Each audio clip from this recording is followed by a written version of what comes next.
nebco.com. If you're driven and ready to grow with a company that's been around since 1908, apply today at nebco.com. Country music star Rodney Atkins will be performing at the Icebox on Friday, June 20th. Tickets start at $30 and doors open at 7 p.m. The capacity is only 3,000, so don't wait. Buy your tickets at LincolnStars.com today before it sells out. This is Joe Cordell of Cordell & Cordell. Serving in the military requires great sacrifices, not just for one's country, but also for one's family. Not surprisingly, divorce for soldiers is especially difficult, and it raises a number of challenges that are peculiar to military divorce, things such as deployments, relocation, retirement benefits. These issues can be complicated. So if you're a soldier facing such challenges, go to CordellCordell.com. 1221 N Street, Lincoln. CordellCordell.com. Schweizo Construction is now hiring for skilled craftsmen, steel erectors, concrete workers, and general laborers.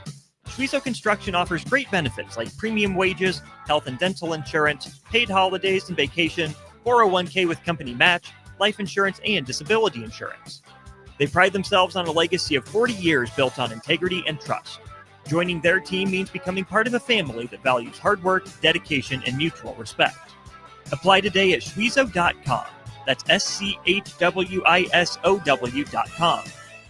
With the Planet Fitness Black Card, you can bring a friend anytime and so much more when you join today. You heard that right. Conquer the stair climber with your partner in climb. Enjoy a post-workout recovery session in the hydro massage and do it all again with access to any of our 2,700 convenient locations. So, you coming? Get all the perks with the PF Black Card for $1 down and $24.99 a month. Hurry! You won't want to miss this exclusive offer. Deal ends June 13th. See Club for details. Take control of your health with the DASH scan at Advanced Medical Imaging. The DASH scan is a full-body MRI designed for advanced health screening. This dynamic approach provides exceptionally sharp images across multiple organ systems, helping to detect potential concerns early. With minimal radiation and no invasive procedures, the DASH scan offers a safe, comprehensive look at your health. Plus, results are delivered faster than ever, giving both patients and physicians confidence in screening and diagnosis. Your health is too important to wait. Schedule your DASH scan today at Advanced Medical Imaging. Visit amimaging.com or call 402-484-6677 to learn more. Hey there, this is Paul Scheel, owner of High Electric. I want to thank our friends and loyal customers and introduce High Electric to those looking for a new electrician. We've been serving the Lincoln and Omaha area for over 30 years, from design to install, upgrades, and repair. If you are a homeowner or a small business needing some electrical work, call us at 402-466-6606 or check us out at hyelectric.com. We look forward to hearing from you. The end of the school year is drawing near, which means graduation parties are coming soon. Are you prepared for hosting? Führer's Cheese Spread is the dip that brings everyone together to celebrate graduations and the close to a great school year. And it goes well with crackers, meats, soups, and more. How could you consider throwing a party without it? Get to your local grocery store today and load up on Führer's Cheese Spread. No graduation party is complete without it. In every office, there's two types of people. There are those who bring in bagels and those who eat the bagels that someone else brought in. Everybody likes the first person. Be that first person. Weekday mornings at 7:30, you have a chance to win a business box of bagels from Bagels & Joe. All you have to do is shut up, Sipple. 2 questions for you, 2 for Sip. Win, and the bagels are yours. Lose, well, you don't want to lose. You lost Monday, you lost Wednesday, you're a loser. Shut up, Sipple. Weekday mornings at 7:30, brought to you by Bagels & Joe. Get rid of pesky critters once and for all with Bats to Rats. Their expert team is here to help you reclaim your home. No more sleepless nights caused by crawling critters or flapping wings. Bats to Rats ensures a safe environment for every family member. Check the website at batstoRats.com for amazing offers. And if you mention this ad, you'll receive $10 off your initial inspection cost. Call Bats to Rats today at 402-781-8691. That's 402-781-8691. Bats to Rats.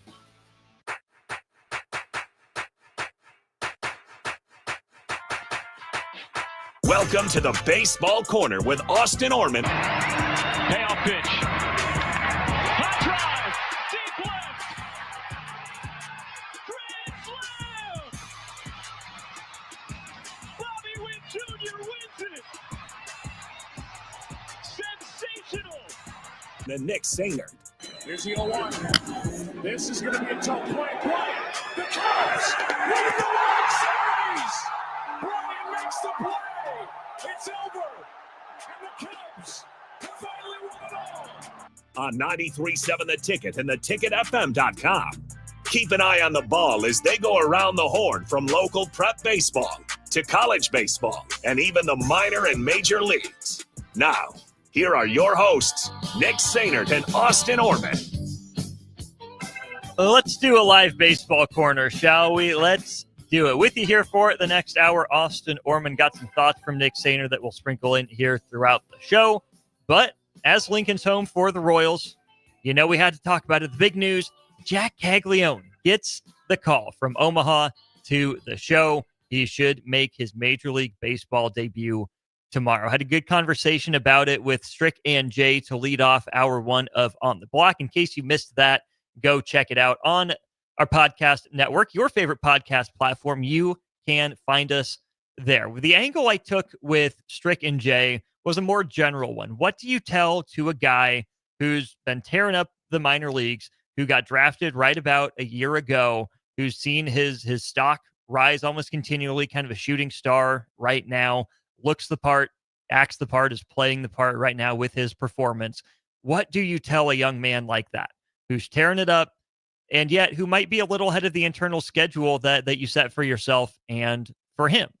As an older player, right, drafted out of college after back-to-back 30-homer seasons, you know, Jac Caglianone should be pretty major league ready, at least you would think, especially coming out of Florida and the SEC. So how do you instill the young man with confidence as he makes now his third level jump in a year, right? He started at Double-A after being sent to A-ball in complex league last year. So he jumped from low-A complex ball to Double-A.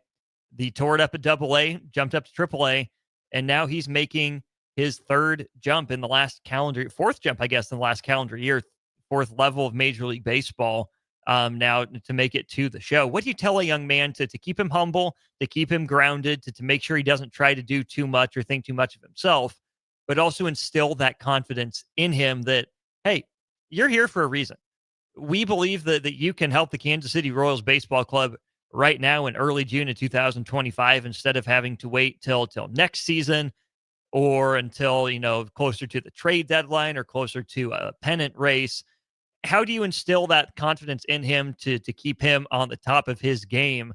Because the top of his game has been pretty darn good so far in the minor leagues. He's 22 years old. In 50 games, he's slashing .322, .389, .593 with 15 home runs and 56 runs driven in. Northwest Arkansas down there in the Texas League has been one of the best offenses in the league all year. Caglianone, Carter Jensen, a bunch of other relatively reputable Royals prospects at that level. Omaha's been not quite as successful in terms of the record so far this year, but Caglianone got called up. He made his AAA debut on the road against Salt Lake and hit some absolute moonshot bombs off the bat. Had a 2-home run game. He's had more home runs, I think, at AAA or close to as many home runs at AAA alone in the last couple weeks as Royals outfielders in the major leagues have had all year long. And it does sound like that's part of the plan for Caglianone, who's a first baseman by trade, was a pitcher on the side at Florida as well, but he's been getting outfield training with Rusty Kuntz, one of the best outfield coaches in baseball. Rusty Kuntz, for those of you who don't know, was really the architect of how the Royals won the 2015 World Series, how they made their run from the 2014 Wild Card Series all the way to Game 7 of the World Series as well. Rusty Kuntz is not a front office guy, right? He's a coach.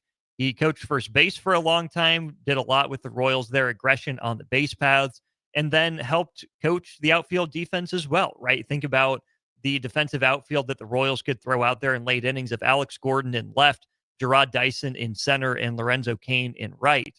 One of the best defensive outfields of all time, and I don't say that just as a Homer Royals fan. I say that as the numbers bear it out for just how good that Royals outfield was defensively. That's who Jac Caglianone is learning from. He's handled it pretty well in the minor leagues, a little bit of a position switch. I think he was almost exclusively a first baseman down at Arvest Ballpark in Northwest Arkansas. He's definitely split time in AAA, gotten his fair share of reps at first base. But I think last week he played first base once, DH'd once, and was in right field 4 times. It was at least 3 times. So that seems to be the plan. Bring Cags up, put him in right field. I think that's a good spot for him because as a left-handed thrower, that's a pretty natural throw across the diamond. He's got a cannon, right? I mean, he was running it up in the mid-90s on the mound for Florida. So you know that the arm is in there. And I think the move to call Jac Caglianone up is one of the 2 biggest legacy moves so far for JJ Picollo. The first one, of course, last offseason, before last season, it was in February.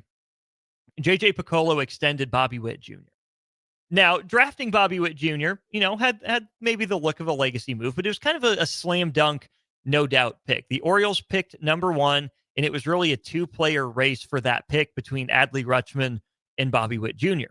The Orioles, of course, go and grab Adley Rutschman, who's been good, who's been solid, who's been fine, but hasn't developed, I think, into the superstar that Baltimore was expecting him to. Meanwhile, Bobby Witt Jr. kind of scuffled his first year, was better his second year, and then broke out with one of the best seasons, if not the best season in Royals history last year, going 30-30 as a shortstop, putting up the wins above replacement that he did, finishing as American League Most Valuable Player runner-up behind Aaron Judge, which I'm sorry should not have been a unanimous vote, but whatever. That's a different hobby horse for a different day. But Bobby Witt Jr. had the makings of a superstar, the look of a superstar, pretty much from the get-go. The big question for the Royals was, could they get him extended? And they did, heading into year 3. And I think that's a big win for a team like Kansas City, who we know doesn't pay a lot of money in free agency and certainly hasn't extended a bunch of players, and certainly not to the tune of 11 years and $288.8 million guaranteed. And then there are 3 option years on the end. It would be 3 years and $89 million. So it could be potentially 14 years and $377 million committed to Bobby Witt Jr. So number 1, drafting Bobby Witt Jr., had it gone poorly, would have been a legacy defining move. But since it's going well, it's okay. Well, yeah, he didn't make the dumb move. He did the simple thing. He got it right. Good for you, JJ Picollo. What do we expect you to do? The first legacy move, I think, for JJ Picollo was that Bobby Witt Jr. extension. Now, the second legacy move, some people could argue that last year's free agency class, alongside the Bobby Witt Jr. signing, does that count as a legacy move? You look at signing Seth Lugo, career reliever, to be a starter who finishes with a total of over 200 innings pitched, who finishes second in American League Cy Young voting behind Tarek Skubal in Detroit. Okay, you got one right, but Seth Lugo might not go down as a Royals all-timer. Certainly really good. He's had, one really good year now in Kansas City. He's been solid enough this year dealing with a finger injury. Is the Cole Reagans trade a legacy move? It kind of feels like you got lucky there and you made Cole Reagans into the best version of himself. But what you did to get Cole Reagans was you flipped a closer on an expiring deal. That's just savvy baseball sense. The Rangers needed Aroldis Chapman more than the Royals did, and it ends up working out for them as they win the World Series. But I don't know if making the smart, common sense business move is necessarily legacy defining for JJ Picollo either, which is where we get to the next kind of mark of JJ Picollo's legacy, for better or for worse, will be for how he's judged for handling Jac Caglianone, right? You look at Bobby Witt Jr. as the superstar for the Royals. You can't let him walk. But this year, it's kind of felt like he's isolated in that Royals lineup. They've cycled through leadoff hitters because Jonathan India has been better of late, but hasn't locked down that number 1 spot in terms of getting on base in front of Bobby Witt Jr. Vinny Pasquantino started out so cold and so slow. Now he hit 340 in the month of May. He's trending up in the right direction. But for the first month and a half, as you're trying to establish your bona fides, Vinny Pasquantino wasn't there. Salvador Perez, by some metrics, has been the unluckiest hitter in baseball. But he's also in his mid-30s as a catcher, and this is the point of a career where you expect a guy like that to slow down. You look at MJ Melendez, The hope was that he could continue what he was in 2023, get back to that form and help anchor the middle of the lineup. Well, he got shipped down to Omaha. Michael Massey, really good if he's hitting 7th in your lineup, which is where he's fallen to, but he was hitting, 5th in the lineup for a while, and he has the worst OPS on base plus slugging of any qualified hitter in Major League Baseball. And they still have to play him because there just aren't those other options on the roster. Hunter Renfroe, age finally caught up with him. Again, he had a bit of a hot streak before he was released, but even the relative hot streak wasn't great for Hunter Renfroe. The outfield for Kansas City has been destitute for offense really for the last 2 years. So you can't allow your superstar in Bobby Witt Jr. to be the only one in the lineup. Bobby was hitting 320, 330. He's all the way down to 280 right now, but his OPS is still, above 800. His weighted runs created plus, I think, is still in the 120s, maybe 130s. So Bobby Witt has been bad by his last year's standard, but he's still been pretty far and away the best hitter on the team. Really, the only bright spot has been Maikel Garcia. He was having a career year that I think a lot of people would have expected him to have last year. So what does that mean for Jac Caglianone? You can't let Bobby Witt Jr. feel like he's alone in the lineup, and yet all you can do is a breakout guy who's played the infield with Bobby Witt Jr. and hope that your prospect comes up and hits. And Jac Caglianone is not a traditional, typical Royals prospect, right? The Royals go for hit over power. They go for speed. They go for contact. They go for versatility. They go for athleticism. And to be fair, Jac Caglianone is a pretty good athlete for his size 6'5", 260. The fact that you can have him patrolling right field at least somewhat credibly in the minor leagues is a testament to him, right? Two-way player. Pitchers are athletes too, right? Just ask Pitching Ninja. Jac Caglianone isn't a bad athlete, but he's not the Royals profile, right? Power. Back-to-back 30 home run years in college. That's not something the Royals normally draft. So for J.J. Piccolo to stake some of his legacy on a non-Royals type of prospect, that's different. And we have to see how it works out. Really, the only way when you look at Jac Caglianone, the way that he fits the Royals profile is that he swings a lot. Jac Caglianone barely walked in college. It's ticked up a little bit here when you look at his minor league career so far, especially in AA and AAA, but he's still not exactly a patient hitter, really by any stretch of the imagination. And the Royals tried their internal fixes, right? You look at the free agency market, there wasn't much there. Pretty much all the guys that the Royals were rumored to be in on have not delivered for their new teams. Michael Conforto, Jock Peterson, Anthony Santander, Randall Grichuk. Taylor Ward was a trade target. He's getting better, but still hasn't been great. Jurickson Profar got busted for performance-enhancing drugs. So you can give J.J. Piccolo credit for not paying for guys that wouldn't help the team. But the problem is the reinforcements haven't been great either, and that's all that the Royals have, right? Nick Lofton has come up, and the average isn't great. He's been on base a little bit. John Rave just kind of been forgettable. Drew Waters got brought up. He's been just a guy like he's been pretty much the whole time. It's responsible to not go out and spend that money or make a rash trade. But that's where getting it right with Jac Caglianone and understanding where this Kansas City Royals baseball team is going to be so important, because the hope is that Caglianone comes up and provides a spark. Again, 50 games. He's gone deep 15 times, a 322 batting average, an OPS of over 900, just because of how hard and far he hits the ball.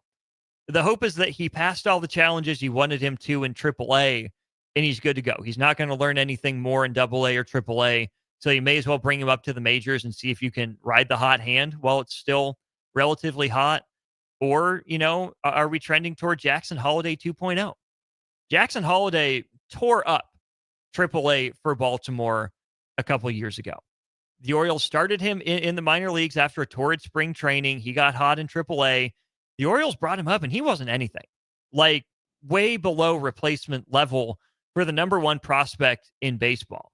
Baltimore had to ship Jackson Holliday back down, and he's been better since he came back to the big league club, what looks like for good, running up an OPS of, north of 750, I think, and that's really solid, playing pretty much every day at second base for them. He got his first taste of the bigs. It didn't go well. He went back to the minors, worked on it, and hey, now you have it, at the very least, a starting caliber second baseman. And he's 21 years old. Drafted out of high school, of course, made his way through the minors. Then you look at Jac Caglianone, right? Kind of the flip side of that. Is he being fast-tracked, or is he just on his timeline as an older college prospect who's doing what you drafted him to do? You shouldn't necessarily be surprised that Cags is mashing, right? He was thought of as an advanced prospect. But on the one hand, this move from the Royals to bring him up now feels like it's ahead of schedule. Feels like you wanted him down in the minors a little bit longer to prevent overhype, to prevent the thought of, okay, well, if they're calling me up, maybe it's because I'm hitting so well, but also maybe it's because things are going so poorly for the big league club, which they are. Fewest runs per game, I believe, in baseball, at least in the American League, pretty clearly. Fewest home runs in baseball. And I got a clip from Jim Bowden, former Major League Baseball GM, that I want to play for all of you. He was on Major League Baseball Network radio on Sirius XM, and he had a lot to say about Jac Caglianone. So let's take a second. Let's hear from former Major League Baseball general manager Jim Bowden on Jac Caglianone and the Royals promoting him to the show. They are 30th in baseball in home runs. They are dead last. As a team, they've only hit 34 homers. And the team that's 29th in home runs are the Pittsburgh Pirates, and they've got 9 more home runs than Kansas City. They just lack power. And I think what Cags does is provide that power. Now, I know, it's tough in Kauffman Stadium. It's not a great ballpark to hit homers. Doesn't matter with Cags. Cags hits them like Matt Olson. He hits them a mile. Yeah. There's not a stadium that can contain him. And so now when you're sitting there and you're a Bobby Witt Jr., now you have Vinny Pasquantino, now you have Salvador Perez, now you add Cags at the back end of that group. Now you've stacked 4 hitters. So now this is going to change your whole offense. And what he's going to do is hit that occasional 3-run homer that's a game changer. There was a key phrase in there that I think is the worry for those who think Jac Caglianone got promoted too soon. It's going to change your offense, which, number one, the offense needs to change. But if you tell me Jac Caglianone comes up, he's hitting 5th and expected to be a power bat in the middle of the order, you have to be as sure as you can be. You can never be 100% sure, but as sure as you can be that Jac Caglianone is going to be himself, that he has a good head on his shoulders, that he's going to come up to do his job, which is look to, hit the tar out of the baseball, hit the cover off of it, but not try to do too much. That you expect him to be a difference maker, but not a savior. There's a very fine line there that I think the Royals have to walk. And I think to fans, it kind of feels like the sky is falling because of how good the pitching has been, because the Royals just fell out of a playoff spot. It feels like, well, are you wasting this historically great pitching year? Maybe, and we'll definitely get into that in our next segment.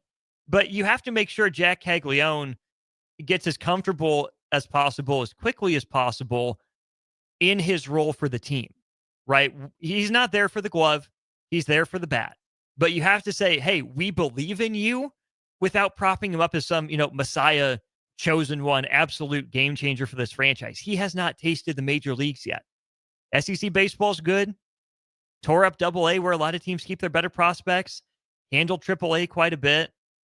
But you just never know. I am excited that Jac Caglianone will be making his debut for the Kansas City Royals, not just this summer. The fact that it's in June, the fact that he gets to hopefully shove it to the Cardinals, that's going to be pretty cool. Then a division rival against the White Sox. And then the Yankees look like they're going to be the team for his home debut. That's pretty cool. I am so hyped. I am so excited. But I'm also pumping the brakes a little bit. If Cags starts off scuffling, if he starts off slow, it's not going to be the end of the world.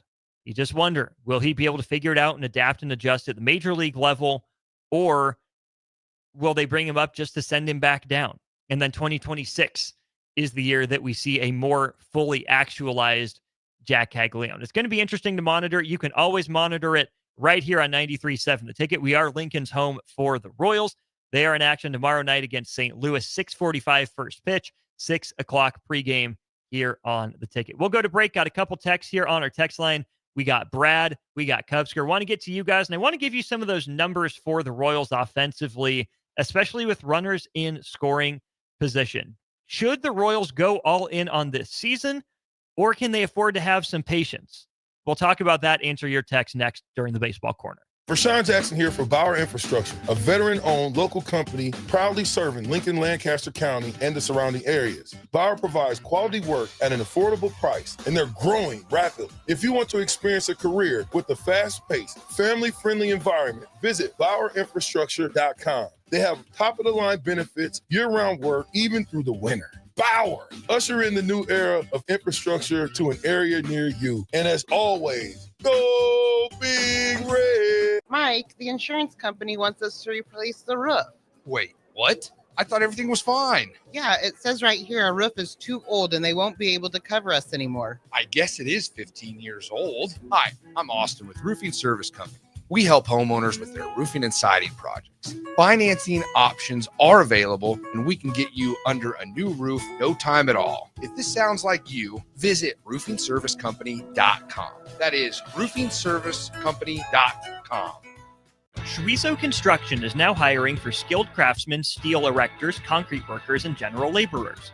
Schweizo Construction offers great benefits like premium wages, health and dental insurance, paid holidays and vacation, 401k with company match, life insurance, and disability insurance. They pride themselves on a legacy of 40 years built on integrity and trust. Joining their team means becoming part of a family that values hard work, dedication, and mutual respect. Apply today at schweizo.com. That's SCHWISOW.com. Are you a skilled mechanic looking for your next opportunity? Nebco is hiring. They're looking for experienced mechanics to join our family-owned team. They offer competitive wages, great benefits, service trucks, OEM-level diagnostic software, and career growth opportunities. Apply today at nebco.com. Positions include lead and A-level mechanics for the Nebco shop. Learn more at nebco.com. If you're driven and ready to grow with a company that's been around since 1908, apply today at nebco.com. Country music star Rodney Atkins will be performing at the Icebox on Friday, June 20th. Tickets start at $30 and doors open at 7 p.m. The capacity is only 3,000, so don't wait. Buy your tickets at LincolnStars.com today before it sells out. With the Planet Fitness Black Card, you can bring a friend anytime and so much more when you join today. You heard that right. Conquer the stair climber with your partner in climb. Enjoy a post-workout recovery session in the hydro massage and do it all again with access to any of our 2,700 convenient locations. So, you coming?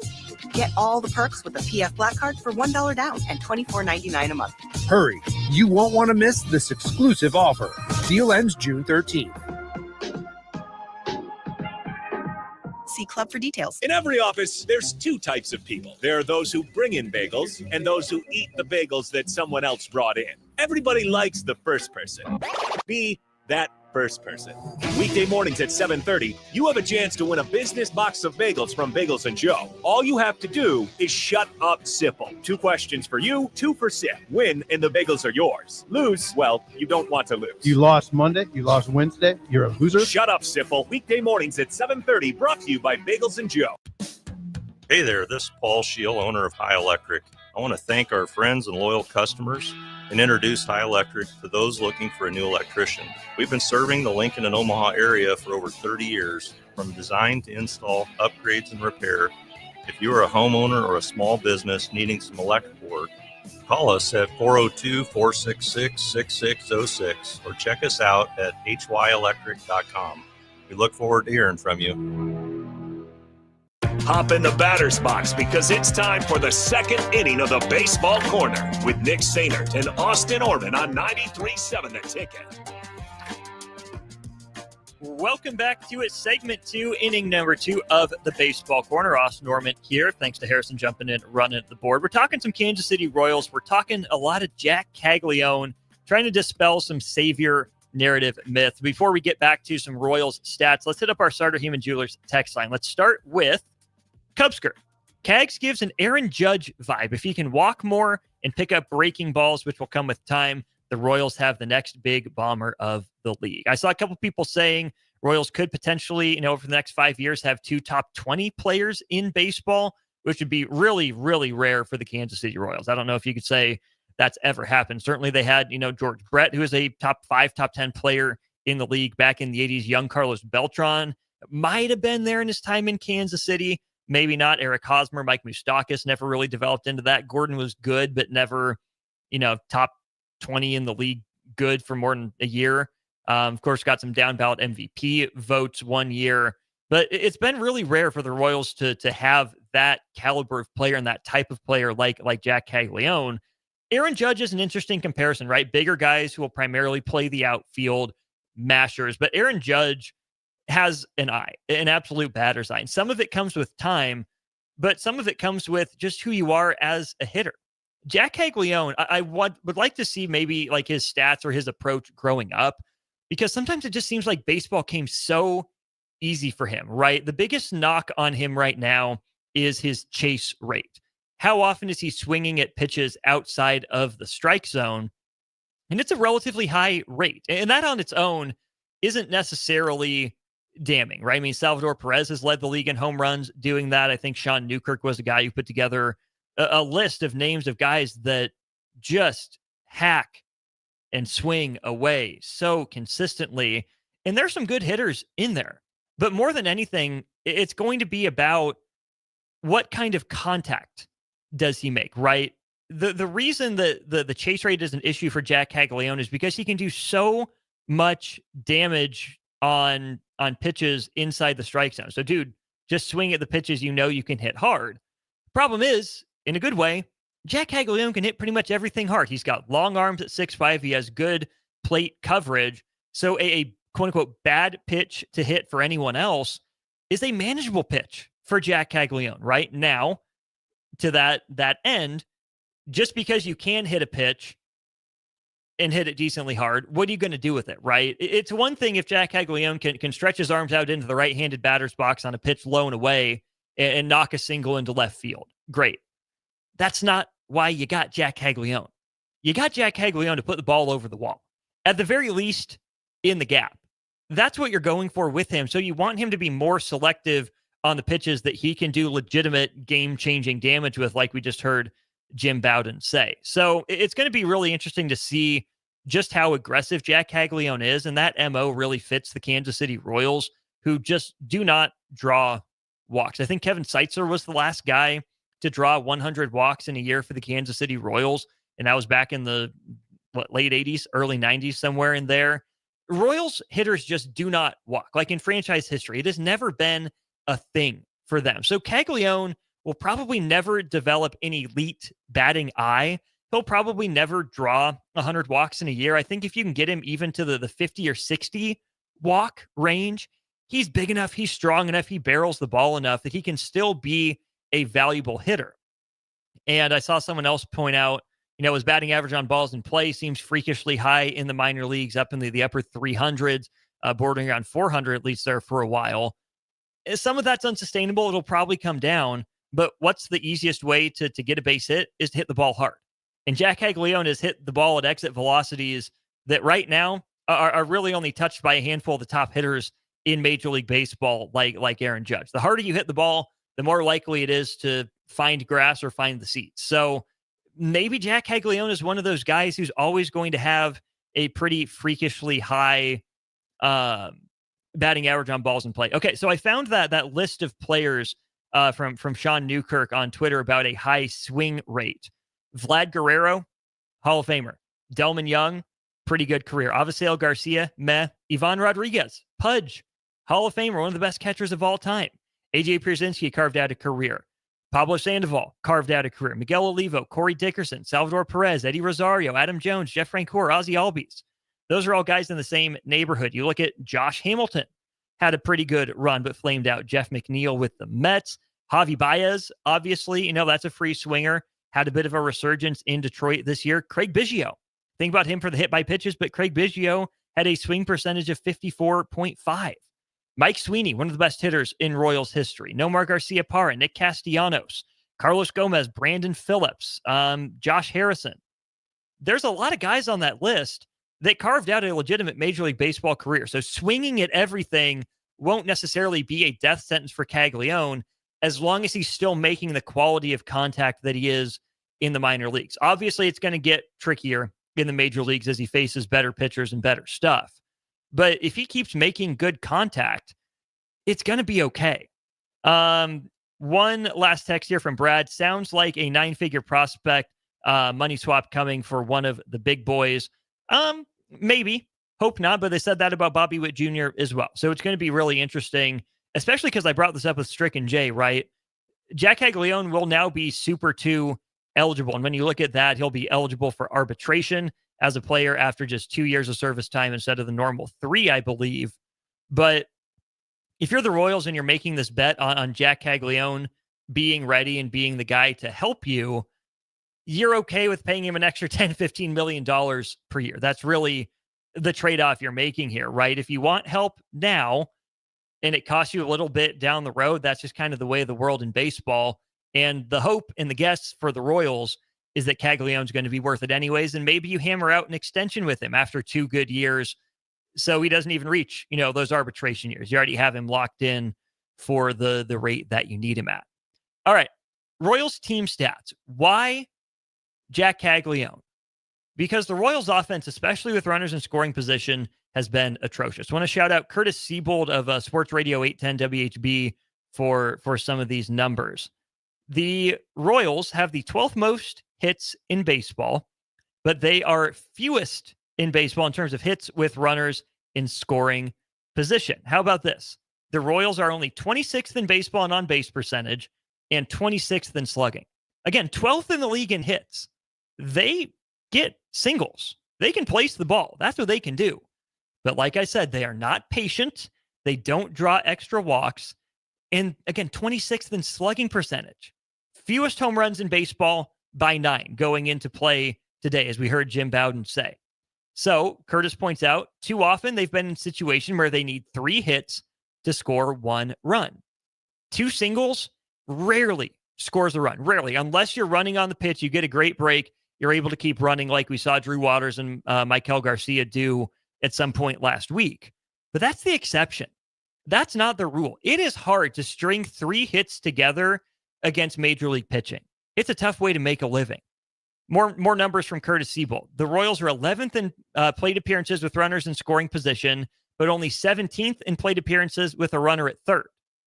Okay, so the Royals can get runners to second base, but rarely advance them to third. But how about this? The Royals are decent at advancing runners to third, but not with 1 out.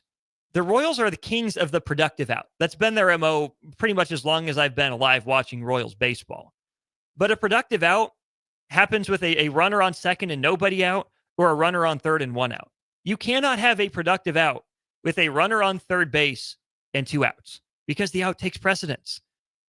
The Royals just have not been able to put the ball in a gap, without an out, right? Get a runner at second so you can move him, where you can have a productive out. Or when the Royals get a runner to third base, they strike out too much. They don't put the ball in play and get a hit and find a way to bring that runner in with that 1 extra out of wiggle room that they have. Royals are 26th in plate appearances with runners at second and third, which means they don't have enough plate appearances in which a single could score 2 runs. They're 20th in plate appearances with runners in scoring position and fewer than 2 outs, right? Which means you just have 1 shot to get a runner in instead of having a productive out or another chance to keep the line moving after a strikeout. So then Curtis's final number is this. The Royals are 7th in plate appearances with a runner at second base and 2 outs. The least fruitful runners in scoring position situation possible. Yes, that's part of the problem, is that the Royals are okay at getting guys on base, not great. Again, 26th in on-base percentage. They're okay at moving guys over. But to score a guy from second base with 2 outs, you need a single. You need a hit. An out's not going to do it. A walk's not going to do it. And it's easier to score a guy from third than it is from second, right? Can you capitalize on a wild pitch? That's what happened to the Tigers in yesterday's 1-0 game. I think it was McKinstry hits a triple, and then there's a wild pitch. Perez isn't able to block it, comes down the line and scores what ends up being the game's only run. So the offense hasn't been good for Kansas City, clearly, which is why Jac Caglianone gets the call. But then you turn the conversation to, are the Royals wasting a year of their pitching. Right now, it's the best ERA plus in team history, ahead of, I think, 2013 and 1985, if the numbers I researched are correct on that. The Royals are 2 games above 500 with a -7 run differential, which, to be fair, is 9 runs better than the Cleveland Guardians, who are 2 games ahead of the Royals in second place, but 37 runs worse than the Minnesota Twins, who are a game up on the Royals. The Royals did fall out of wild card position. They're a game back right now. It's Cleveland and Houston in the 2 wild card spots. I think actually Minnesota would be the 3rd wild card team. The Royals are a half game back of Toronto and a game back of Minnesota in both the division and the wild card race. So fans are saying, you're getting historic pitching. It's the best pitching year in team history. You have your 2, top 4 Cy Young finishers last year in Lugo and Reagans. You get Chris Bubic pitching like the best or second best pitcher in the American League so far this year. Noah Cameron has come up and pitched well. If Michael Wacha is your 3rd or 4th guy on the staff, you're in a really good position. The bullpen has really only had, 2.5 guys blow up. Chris Stratton, who they released, Sam Long, who's on the injured list and rehabbing, I think, in Omaha right now, and Angel Zerpa has had a couple bad blow-ups. But other than that, Carlos Estevez has been really good. Lucas Urseg has been hurt, but good when he's been available. You look at Taylor Clark off the reclamation heap. You look at Daniel Lynch continuing to pitch well. Jonathan Bolin has been pretty solid. John Schreiber's been solid. One of the best pitching years in team history. Does it behoove the Royals to go all in now? My answer to that question is another question. What does all in look like? Is this pitching staff legitimately World Series good? If you believe it, then a borderline respectable offense should be enough for the Royals to make waves in the postseason. You go all in. Okay. If you think that that's true, that the Royals pitching staff is World Series caliber level good, I ask you, what do the Royals give up? This is still a bottom 10 farm system in baseball, but I believe all 3 of the major services that rank them. What are you going to trade? Are you going to trade away 2 years ago's first-round pick, Blake Mitchell, coming off a broken hand? That's probably not going to go very far. The Royals are too sentimental to trade away Carter Jensen, who's in Double-A and mashing for the 2nd straight year in a row at age 21. They don't want to trade away catcher Ramon Ramirez, who's hitting pretty well in A-ball. David Shields is pitching well. Can't really trade him. None of your guys in AAA are major trade assets unless you think you're going to trade Cam Devaney. Well, he's still hot, but in that case, why don't you just call him up like you called up John Rave and Nick Lofton? So if you want the Royals to go all in on this year, make a push and not waste the pitching staff, what's going to have to happen is you're going to have to trade from the pitching staff. Do you trade Cole Reagans? I know that sounds like the nuclear option, but that's the value arm. You don't want to do it, especially with him coming off the groin strain. He did get rocked in his rehab start at Northwest Arkansas, but we know he was probably just trying to get the feel back, work on the pitches he needs to get the feel for.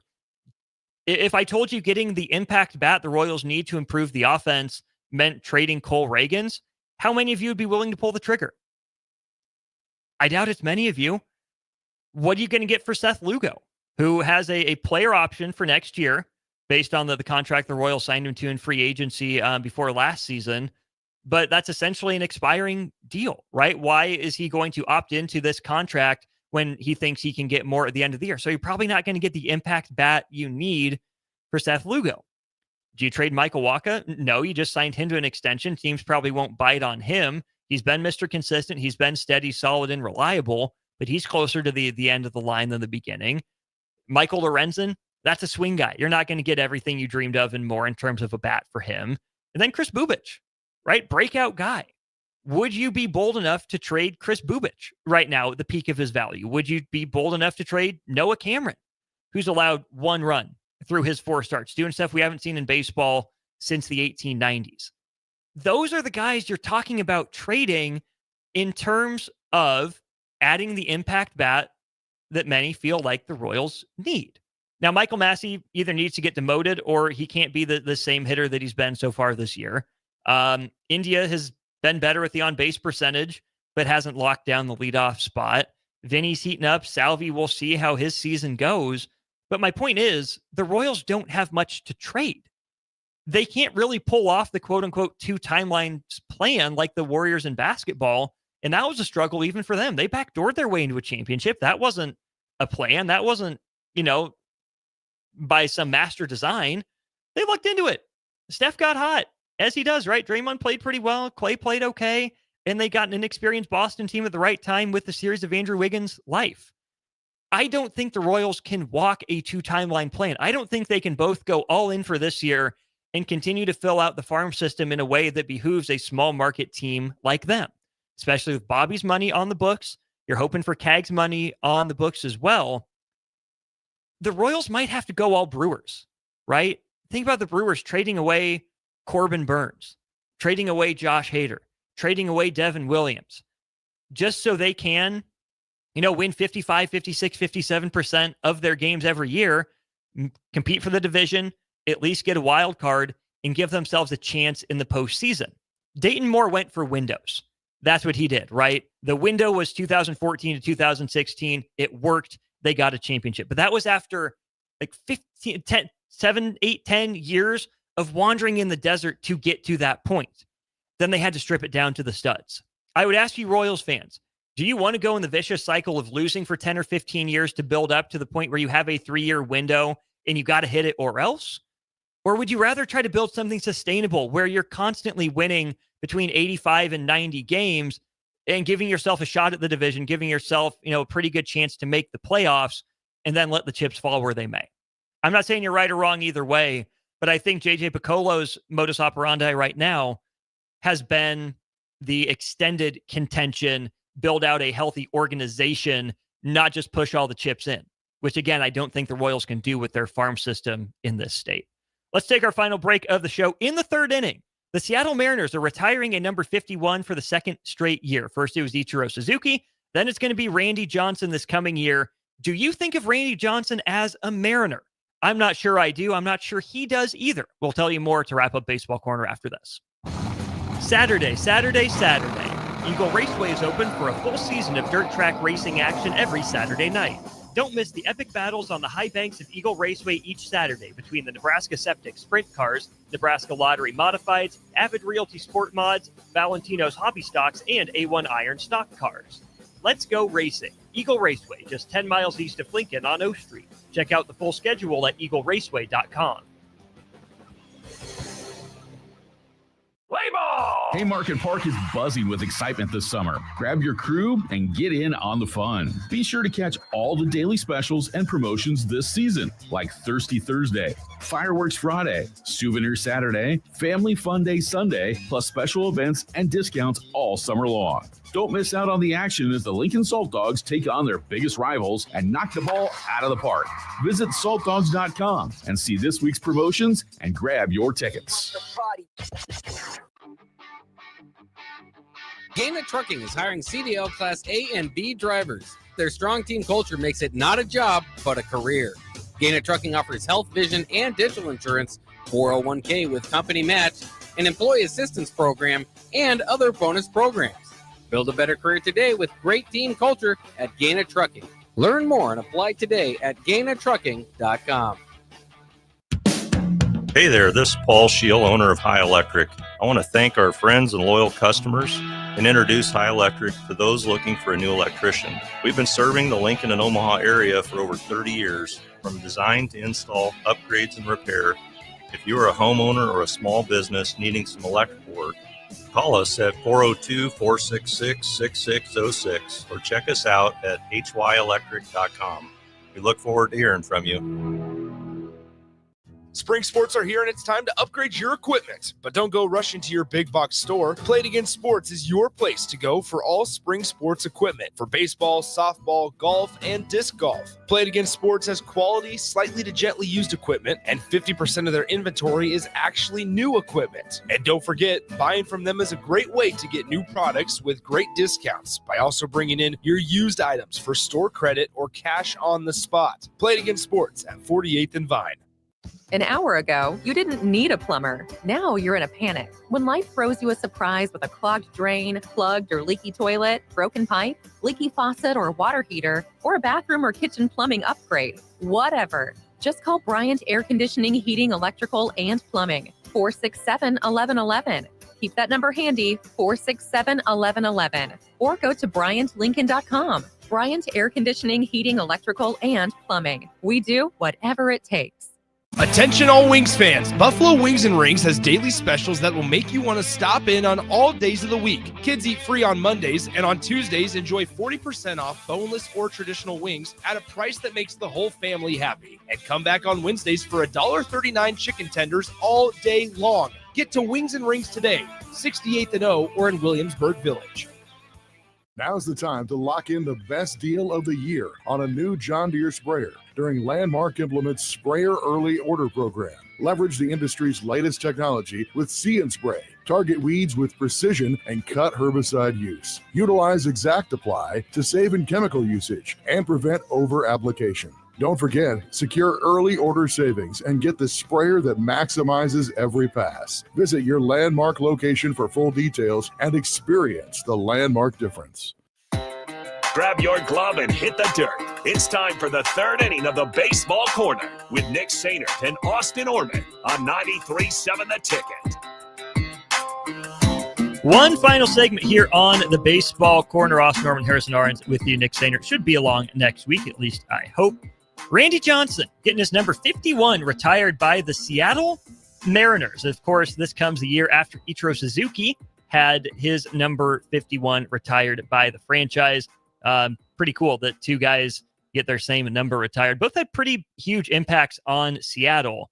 But, of course, Randy Johnson did not go into the Hall of Fame as a Seattle Mariner. He entered the Hall of Fame as a member of the Arizona Diamondbacks. And I have family that lived in Seattle for a long time, huge Mariners fans. They love Randy Johnson, always have, always will. Right? That 2001 team was incredible before falling short of the World Series. But I don't view Randy Johnson as a Mariner. And maybe that's my age, but when you tell me Randy Johnson, the first thing that comes to mind for me is his time in Arizona. And I was pretty young for this, right? He was in Arizona from 98 to 2004. So I would have been just born and then 6 years old in 2004. Then he finished his career out right with the Yankees, another 2-year stint with the Diamondbacks, and then finally pitched for the Giants in 2009. But when I think of Randy Johnson, I think of him as a Diamondback. And he was on a podcast talking about this too. He said, when I chose to go into the Hall of Fame as a Diamondback and not a Mariner, I just had to weigh where was I at my best during my career. And it's hard to say that it wasn't Arizona for Randy Johnson. We'll start with his numbers in Seattle. He was an all-star his first full year after he got traded there. So in 1990, took a couple of years where he was just okay. Then he finished second in Cy Young in 93, third in Cy Young in 94, before winning the Cy Young in 1995. He put up 8.6 wins above replacement that year for Seattle, finished sixth in the MVP voting. He would go on to finish second and seventh in the Cy Young voting 2 more times there in Seattle before he got traded to Houston, where he was really good. 11 starts, he went 10-1, put up 4.3 wins above replacement with 116 strikeouts as an Astro. Signs with Arizona in the offseason before the 1999 season. Wins 4 straight Cy Youngs. Takes a year off in 2003, essentially, only pitched 14 times. And then in 2004, at age 40, he bounces back, puts up 8.4 wins above replacement as an all-star, finishes runner-up in the Cy Young and 19th in the National League MVP voting. It is hard for me to be convinced that Randy Johnson was not at his best from age 35 to age 40 in Arizona. Of course, he came up with the Expos, really burst onto the scene late in his time in Seattle, and I understand Mariners fans wanting to hold him close. But Randy Johnson was very clearly at his best in Arizona. Let's just compare the numbers. I mean, 10 years in Seattle, 39 wins above replacement. In Arizona, in just 8 years, 52.6. He won 12 fewer games in 2 fewer years in Arizona, but his ERA was 0.6 points lower. In Arizona, he pitched about 200 fewer innings, but only struck out about 90 fewer batters, 85 fewer batters. Randy Johnson, the peak of his dominance was that mid to late career run in Arizona. Now, good on Seattle for retiring his number. Certainly well-deserved. That's going to be a great day up there at what will always be Safeco Field to me. And the Mariners are good. How about Cal Raleigh? 11 home runs, 12 walks, 2 stolen bases over his last 20 games. Since 1901, he's the only primary catcher in Major League Baseball to reach those marks in any 20-game span. Cal Raleigh right now leads Major League Baseball in home runs. One of the latest points in the season, a primary catcher has led the league in home runs in decades. So shout out to the Mariners. Shout out to Randy Johnson, who will always be a Diamondback in my head. That'll do it for Baseball Corner. You missed the show, want to listen back, make sure you check it out wherever it is you get your podcast. For Nick, for Harrison, I'm Austin. More Ticket Weeknights on the way right after this.